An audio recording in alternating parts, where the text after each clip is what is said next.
Un metodo molto efficace per allenare la planche è partire dalle propedeutiche, ovviamente, ma certe volte per lavorare in determinati angoli diventa necessario l'utilizzo di un elastico. E qui la prima problematica che emerge: quali elastici? Ormai possiamo trovarne un po' ovunque, in tutti i negozi di sport, anche online, e non so dire quali siano i migliori, ma ne ho provate parecchie. Quelle che uso attualmente sono del sito loopbands.it. Vi lascio il sito in descrizione. Tirano in maniera uniforme, funzionano bene, hanno una durata davvero lunga. Come impostiamo un allenamento con le loop bands? Loop bands sarebbero gli elastici, per chi non lo sapesse, per chi se lo stesse chiedendo, e per chi lo sapeva già, lo sapevate già. Partiamo da un principio: possiamo allenarci con gli elastici per due motivi. Il primo è quello di andare a lavorare in maniera angolo specifica, una propedeutica che ancora non possediamo a corpo libero, ad esempio. Il secondo motivo potrebbe essere la necessità del buffer, quindi riducendo il carico e lo stress durante l'allenamento. Ha senso? Beh, allenarsi sempre al massimo è figo, ma nella realtà dei fatti non è umanamente possibile. È un concetto ideale, ma poi nella realtà dell'allenamento non ha neanche molto senso. Bisogna allenarsi anche molto ad un certo livello, però sempre con intelligenza, sempre con metodo. Deve esserci un criterio nell'allenamento.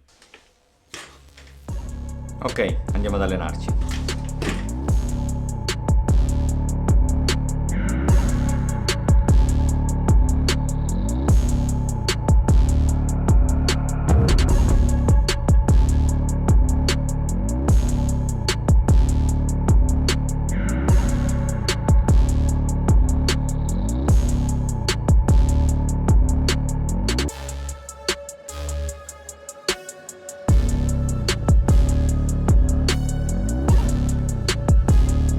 Per questo allenamento di planche utilizzerò l'elastico più leggero che ho, che è questo giallo. Penso ce ne sia uno ancora più leggero di questo, ma non è attualmente in mio possesso. Di sicuro lo comprerò perché è molto utile e perché in alcuni esercizi anche questo già mi assiste più di quello che vorrei. Vado a sistemare l'elastico sulla sbarra. Penso sappiate un po' tutti come si sistema. Dopodiché prendo le mie parallele, planche, press.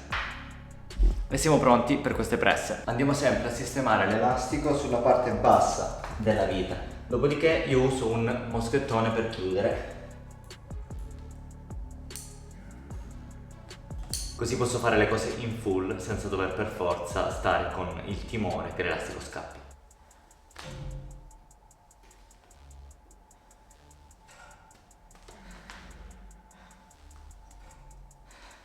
La prima fatta in advance funge da riscaldamento più che altro. Ora andrò a fare il lavoro delle presse in straddle, cercando di mantenere la retroversione del bacino, che è una cosa quasi impossibile in divaricata. Perché? Perché nella divaricata il bacino va per forza in anteroversione. Però noi vogliamo forzare la mano e cerchiamo lo stesso di schiacciare il bacino in basso, che poi, attenzione, la retroversione è un discorso molto complesso, del quale spesso ne abbiamo abusato, ne hanno abusato, e siamo arrivati a delle conclusioni totalmente errate per quanto riguarda le skills, ovvero è sempre necessaria la retroversione del bacino, siamo veramente sicuri? Vi lascio con questo dubbio.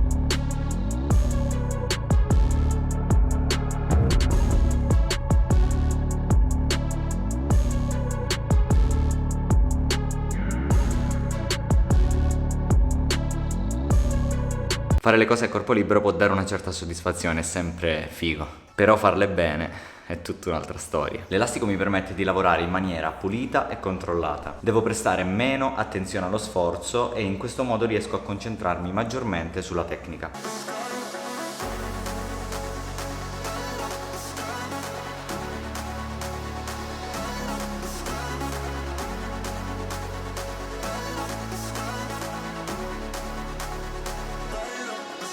Una problematica molto comune in planche è quella di avere delle asimmetrie, quindi stare a destra o a sinistra, oppure avere il bacino leggermente spostato o una scapola che spinge meno e una di più. Capita anche agli atleti più esperti perché non si cura abbastanza la tecnica, o meglio, negli anni è passato troppo tempo in cui ci siamo allenati senza una tecnica.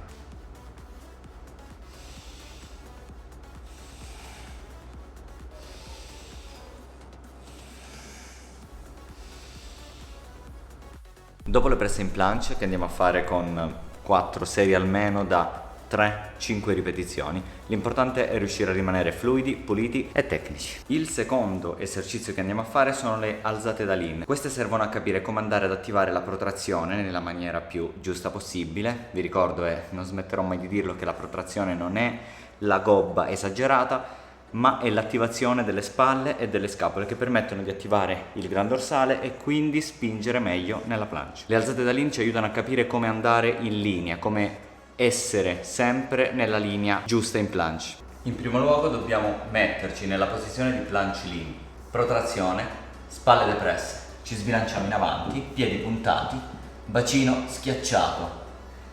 Da questa posizione ci sbilanciamo fino a sentire il punto in cui riusciamo a sollevarci. Ovviamente lo facciamo anche questo con l'elastico.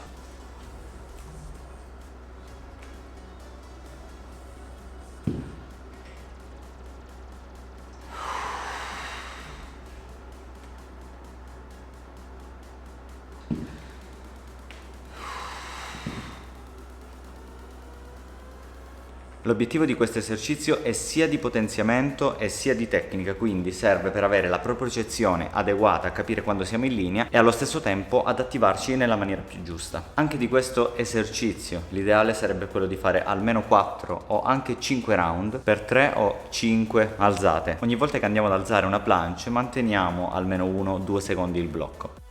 Adesso passiamo ad esercizi di potenziamento, quindi come andiamo a potenziare le spalle, i muscoli che servono per spingere in planche con i piegamenti in verticale. Possiamo allenarli in verticale libera se siamo in grado, oppure pancia a muro, sempre se siamo in grado, o schiena a muro nell'alternativa. Nel caso in cui non riuscissimo a fare nessun tipo di piegamento in verticale, neanche appoggiati al muro, in questo caso possiamo andare a lavorare sui V-push-up, che sono comunque un allenamento allenante, potenziante, che poi ci porta a fare i piegamenti in verticale, che chiaramente dovremo allenare nello specifico. Non è che facendo i V-push-up a un certo punto ci ritroveremo con dei piegamenti in verticale. Di sicuro costruiremo la forza necessaria, però dobbiamo anche provare gli esercizi. Ora io vi farò un po' vedere tutti gli esercizi che possiamo fare per la spinta in progressione, quindi partendo dai piegamenti in verticale libera per poi finire ai push-up.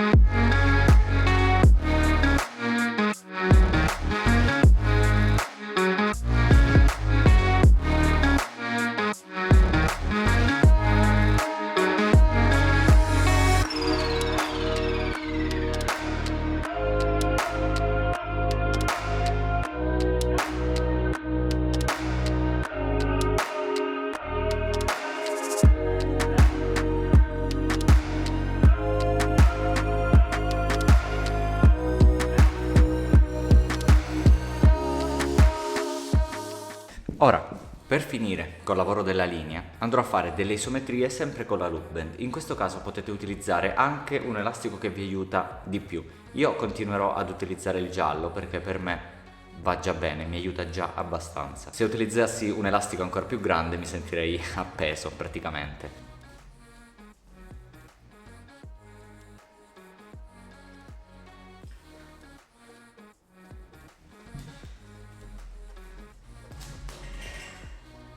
Anche di questo esercizio andiamo a fare almeno 4 serie e almeno 8-10 secondi di isometria. Mi chiedete spesso se è meglio allenare la planche sugli anelli, sulle parallele, al pavimento. Non c'è un meglio, perché ogni esercizio ad un certo punto è fine a se stesso. Poi è chiaro che tutti gli attrezzi si influenzano tra di loro. Lavorarla alle parallele è il metodo più facile. Agli anelli ha le sue difficoltà, a terra ha altre difficoltà. Come al solito la verità sta nel mezzo. Bisogna allenare tutto, cercare di non soffermarsi solamente su una cosa, a meno che non si voglia diventare specialisti, però il beneficio di allenare tutti gli attrezzi è sempre molto alto, a discapito della specificità sicuramente, però può avere il suo perché. Bene, anche questo video è finito. Questo voleva essere un video informativo nel quale vi facevo vedere più o meno le cose che farei agli elastici, che faccio agli elastici, qual è il senso per cui vado a fare questi esercizi, lontano però da quello che è un allenamento intero. Se vi piace questo tipo di contenuto posso portare anche poi in futuro degli allenamenti interi, quindi andare proprio a registrare, ovviamente non per intero, non voglio annoiarvi, a registrare le clip però dai miei allenamenti, quindi per fare vedere ad esempio tot giorno cosa ho fatto. Comunque sto preparando delle cose, per adesso non dico nulla, però sto registrando un percorso che sto andando a fare importante, che mi piacerebbe poi man mano far vedere nel corso del tempo. E non vi dico ancora nulla, però fidatevi, sarà una cosa divertente e utile al tempo stesso, come piace fare a me. Ci vediamo nel prossimo video, ciao!